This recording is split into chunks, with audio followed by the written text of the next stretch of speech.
आज चाहिँ हामीले लगाउँदैछौँ मेहन्दी। शर्माले हामी सबैलाई मेहन्दी लगाइदिँदै हुनुहुन्छ ल त्यो राम्रो लगाइदिन्छ। हामीले चाहिँ आज साउने संक्रान्तिको दिन मेहन्दी लगाउन लाग्यो। पहिला मैले चाहिँ छोरीलाई लगाइदिएँ अनि अर्को छोरीलाई पनि लगाइदिएँ। यिनी मेरी बुढाबुढीलाई सबैलाई मेहन्दी लगाइदिनु लाग्यो है।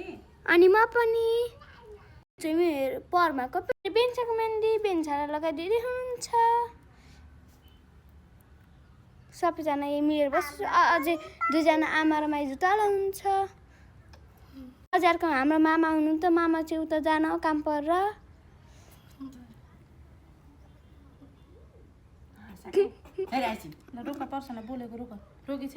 यता सुन्नु त साइली दिदी पनि आउन थियो अनि जानुभयो।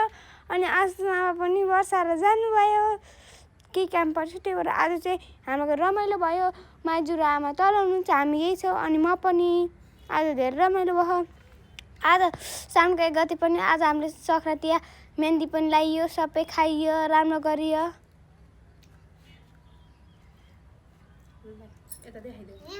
हेरी यति लगाइदिएर भइसक्नु हाम्रो सालमा हेरी एकदमै राम्रो हुनुहुन्छ। अझै अर्को हामी चाहिँ माइजू पनि आउनुभयो। माइजू त जानुभयो गाडी के को आएको नि सामान ल्याइदिनु गाडी आहा माइजू जानुभयो। माइजू चाहिँ जानुभयो। माइजू र सानमा हेरी उत्तिकै एउटै राम्रो हुन्छ हैन र? पर्सनको हेर नै राम्रो छ। भिडियो चाहिँ रोक पर्सन चाहिँ लाएर भेइन लाग्यो। अब ल्याइदिएर भेइन सक्नु हो। अब मेरो पालि आउँदैछ गाइजहरू। हजुरलाई मेहन्दी लगाइदिने म को हो? गाइजहरू आज चाहिँ संक्रान्ति 1 गते हो। मम्मीले चाहिँ पूजालाई मेहन्दी लगाइदिनुहुन्छ। वर्षा चाहिँ र वर्षा र हामी मेहन्दी लगाउने हो भन न। घर जान मेहन्दी लगाउने भन।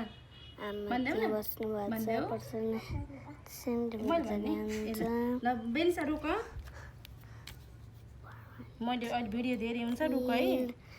रुक घरकै बेन्सा।